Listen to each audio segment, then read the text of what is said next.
Assalamualaikum and hello YouTube, my name is Nur Muhammad from NH, and we are back with another initial review of another Revelot, right? So if you guys are new to the to this brand, so this is a Malaysian micro brand. So they've launched a few other models which such as the R9, R10 and 11. So this one they call it the R12, right? So let's just quickly see what is inside. So are you guys ready? 3, 2, 1 and boom. So that is the brand new R12 or the Revelot Admiral GMT, right? So okay, let's just see what is available inside the box. So this is a prototype sample, so you will get 2 years of international warranty. So let's just, I think if you guys get this one, so you're gonna have this a few links, and I don't think you're gonna get an extra strap, right? So but anyway, it is an NH34 powered watch, which, you know what, thanks to Seiko, so this has been, there's quite a lot of new micro brands or older micro brands producing watches using this particular movement, the Seiko NH34, right? So the dimension for this particular piece, so I think I'm gonna be measuring it at this from side to side, so that is about 41.9, let's just call it 42 millimeters, right? So let's just check the bezel, right? So the bezel is 41.5, so let's just call it 41.9 or 42 millimeters diameter. So the thickness of this beast is 13.5, which is not that thick at all, right? So and the lug to lug of this watch is about, let's just from here to here, that will be about 48.7, so which is still not quite big, right? So it is okay, not that bad, right? So and the thickness, the lug to lug, lug width of this piece is 22 millimeters, right? So that makes it easy watch to swap out the strap, which you will do, or I will do, because on the bracelet it's going to be quite a heavy watch. So I just took one link, so I'm not really sure how many links that you guys gonna get on the mass production version. 185 grams, so this is quite a heavy piece, right? So right, so let's just check the sapphire crystal, right? So before I completely forget to do it, right? So sapphire crystal on the flat sapphire crystal, so that is nice. And this one is a ceramic bezel insert, right? So okay, so a full lume ceramic bezel insert, that is, right? So you can see that the design is quite unique and quite busy, but for a tool watch, is, you know, it's not something that it's weird, because if I think it gives you a sense of, you get a whole lot for your money, right? So printing, this BGW9 printing from the 12 to 15, and other than that is your normal printing on from 15 up until 0, right? So and we have this knurling on the bezel, which is quite nice in my opinion. So let's just quickly zoom in a bit. So that knurling is very nice. And let's check out the click. Just a tad of back play there, but of course this will be tightened during the mass production version. Just a tad, just a tad to the right. So of course the owner said, Kevin, the founder of Revelot, said that this will be improved during the mass production, right? So the brush finishing on the bezel is, on the metal ceramic bezel is nice, and it is sunken down a bit, so that's good.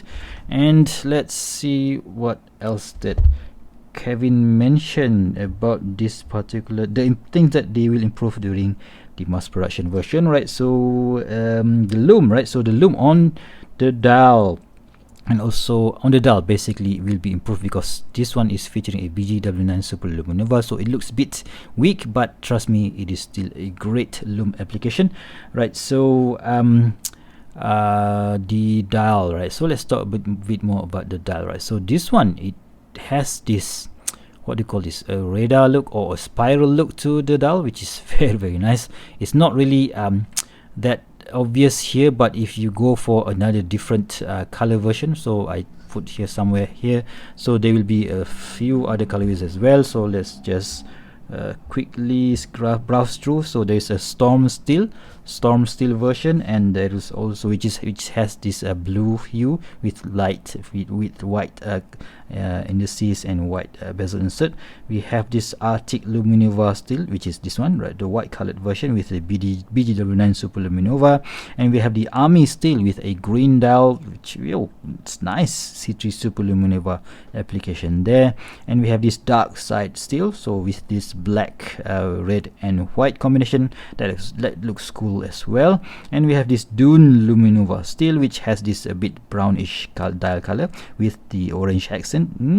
This one, I don't know guys, it looks cool, right? Yeah, right. So, and of course the orange lume hands, I'm not really sure about that, but yeah, still, if you guys like it.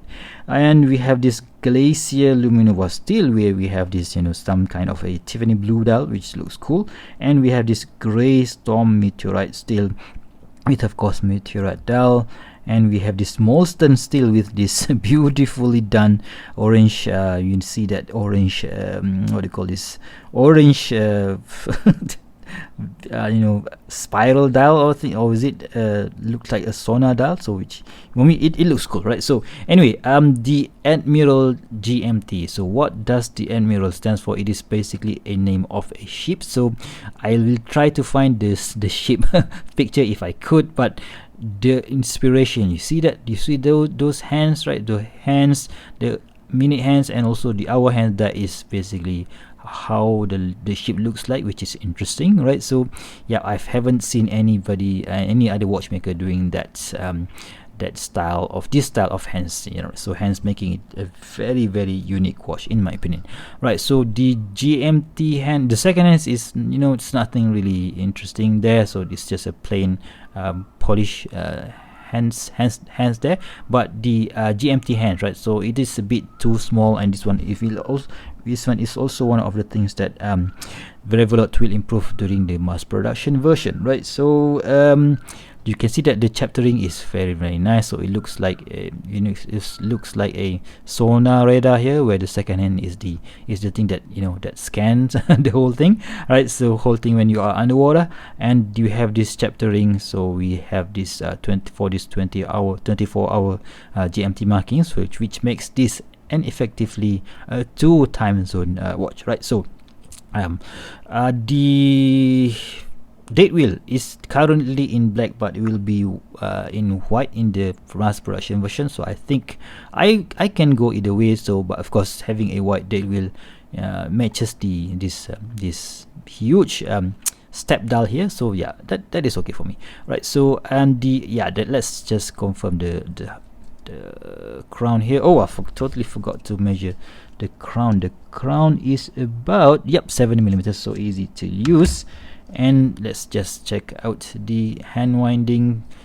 Of the NH34 is nicely done, and first position adjusts the GMT hands, right? So that is nice, and you turn it anti-clockwise, it will adjust the date, right? So that is cool as well, right? So, and of course the second position hacks the movement, and you can always screw this back in, right? So easy to use in and out, right? So brush finishing on the top of the case, so very nice angular finishing, which reminds me of a Seiko Samurai, which I don't like, right? So but this one is much smaller.